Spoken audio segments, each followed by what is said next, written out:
मोहतरम नाज़रीन, पाकिस्तान के रियासी और दफाई इदारों के खिलाफ भारत के बेबुनियाद और झूठे इल्ज़ामात आलमी सतह पर एक बार फिर बेनकाब हो गए हैं। कैनेडियन हुकाम ने करीमा बलोच कत्ल को गैर मुजरमाना करार देते हुए पाकिस्तान के खिलाफ भारतीय प्रोपेगेंडा को बेनकाब कर दिया है।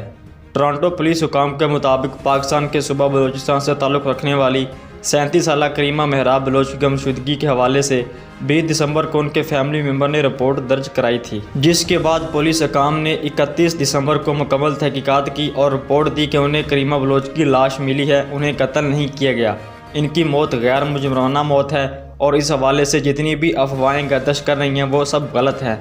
हुकाम ने बताया कि इनकी मौत से मुतल्लिक मज़ीद तफसीलात मख्फी रखी गई हैं।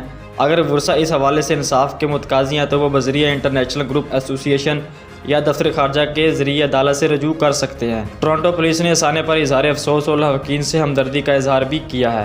टोरंटो पुलिस की जानिब से करीमा बलोच कत्ल की इस रिपोर्ट्स के बाद भारतीय प्रोपेगेंडा बुरी तरह नाकाम हो गया है। याद रहे कि करीमा बलोच की मौत के बाद भारत और इनका बकाव मीडिया ने इल्ज़ाम आयद किए थे कि करीमा बलोच के कत्ल के पीछे पड़ोसी मुल्क का हाथ है। ताहम कैनेडियन हुकाम की जानिब से जारी की गई रिपोर्ट के बाद भारत को यह साम सूंघ गया है।